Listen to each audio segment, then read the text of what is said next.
మీరేంట్రా నన్ను చూస్తున్నారు? ఎవడి డప్పుడు కొట్టండా? పవర్ స్టార్ పవన్ కళ్యాణ్ తెలుగు సినీ పరిశ్రమకి ఒక వరం. ఈయనని దైవంగా భావించేవారు కోకొల్లలు. అభిమానులకి, సినీ ప్రేమికులకు, ఆ మాటకొస్తే ప్రతి తెలుగు వారికి పవన్ అంటే ఎనలేని అభిమానం. మెగాస్టార్ ముద్దుల తమ్ముడిగా సినీ పరిశ్రమలో అడుగుపెట్టినా తనకంటూ క్రేజ్ సృష్టించుకోవడానికి పవన్ కళ్యాణ్ కి ఎక్కువ సమయం ఏమీ పట్టలేదు. తొలి ప్రేమ వంటి ఒక తిరుగులేని సినిమాతో తెలుగు సినీ పరిశ్రమలోనే తిరుగులేని స్థానాన్ని సంపాదించుకున్నారు.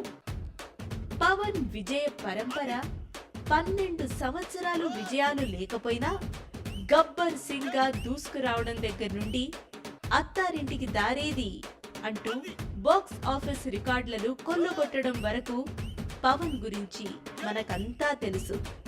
అయితే ఇప్పుడు తెలుగు రాజకీయాల్లో hot topic Pawan Kalyan already రాజకీయాల్లో ఉన్న తన అన్నగారు మెగాస్టార్ తో కలిసి కాక స్వంతంగా సన్నిహితులు అంటున్నట్టు చిన్నన్నయ్య నాగబాబు సపోర్ట్ తో గతంలో తన ఆలోచనలకి ఊతమిస్తూ కామన్ మ్యాన్ ప్రొడక్షన్ ఫోర్స్ పార్టీని ఒక వారంలో అనౌన్స్ చేయబోతున్నారు అన్న వార్తలు వినిపిస్తున్నాయి. ఇదే క్రమంలో సొంత వారే పెద్దగా సపోర్ట్ చేయకపోవడం, పవన్ సింగిల్ గా ముందడుగు వేయడం, అతి తక్కువ సమయంలో ఈ ఎన్నికలని టార్గెట్ చేయడం, ఇవన్నీ ఒక ఛాలెంజే. ఇక సింగిల్ గా కాక తెలుగుదేశంలో పవన్ కళ్యాణ్ చేరుతారు అన్న వార్తలు కూడా వినిపిస్తున్నాయి.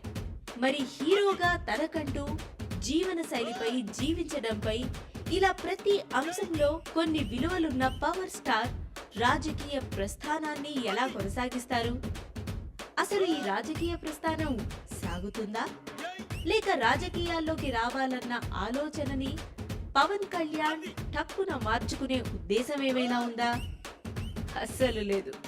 ఎందుకంటే పవన్ రాజకీయ రంగ ప్రవేశం మార్చి 14, 2014 జరగబోతోంది. పవన్ స్వంతంగా పార్టీ పెట్టబోతున్నారు. ఇందుకు సంబంధించి సర్వం సిద్ధమైపోయింది. పవన్ పార్టీ పెట్టడం ఒక్కటే తరువాయి. కానీ పవన్ పార్టీలో ఇతర మెంబర్స్ ఎవరు? ఎలక్షన్లు ముంచుకొస్తున్న సమయంలో ఏమాత్రం పూర్వానుభవం లేకుండా రాజకీయ రంగ ప్రవేశం పవన్ కళ్యాణ్ చేయడం ఎంతవరకు సమంజసం? అసలు ఈ సమయం సరి అయినదేనా? ఈ ఎలక్షన్లని పవన్ కళ్యాణ్ గారు టార్గెట్ చేసుకోవడం ఎంతవరకు కరెక్ట్?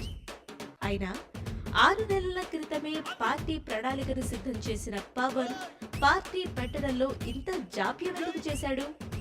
దీనికంతటికీ దర్శకుడు త్రివిక్రమ్, ఇంకా ఈయన ద్వారా పవన్ కి పరిచయమైన జ్యోతిష్యులు నరసింహమే కారణమా? మధ్యలో వీరిరువురి ప్రస్తావన ఎందుకు అని అంటారా? అసలు కథేంటంటే, పవన్ ఎంతో అభిమానించే దర్శకుడు త్రివిక్రమ్ తాను ఎంతగానో నమ్మే జ్యోతిష్యులని పవన్ కు పరిచయం చేయడం, అప్పటి నుండి ఈయన మాటే పవన్ కళ్యాణ్ కు వేదవాక్కు కావడం, అసలు పవన్ పార్టీ పెట్టడానికి ఇన్ని రోజులు ఆగడం, అంతెందుకు పవన్ ప్రతి అడుగుని నిర్దేశిస్తున్నది సదరు జ్యోతిష్యుల వారే అని విశ్వసనీయ వర్గాల సమాచారం. ఇవన్నీ పక్కన పెట్టేద్దాం సరే. హీరోగా ఎలాగో సక్సెస్ బాటలో కొనసాగుతున్న పవన్ కళ్యాణ్ రాజకీయ రంగ ప్రవేశం చేయడం వల్ల హీరోగా తన కెరియర్ కే దెబ్బ పడుతుందా? పవన్ కళ్యాణ్ వస్తాను అనంటే ఊరుకొని ఇతర పార్టీలు పవన్ పర్సనల్ లైఫ్ ని మరింత పబ్లిక్ చేసి ఓట్లు రాకుండా, పవన్ పై రాజకీయంలో అందరికీ అభిమానం పెరగకుండా అడ్డుకునేందుకు ప్రణాళికలు ఆల్రెడీ సిద్ధం చేశాయా? ఇటువంటి ఎన్నో ప్రశ్నలు అటు రాజకీయ నాయకుల మదిలో, ఇటు పవన్ అభిమానుల మదిలో, అటు సినీ ప్రియుల మదిలో, ఇటు ప్రతి తెలుగువాడి మదిలో గంటకొకటి పుట్టుకొస్తూనే ఉన్నాయి. మరి ఈ ప్రశ్నలన్నిటికీ పవన్ సమాధానం చెప్తారా, లేక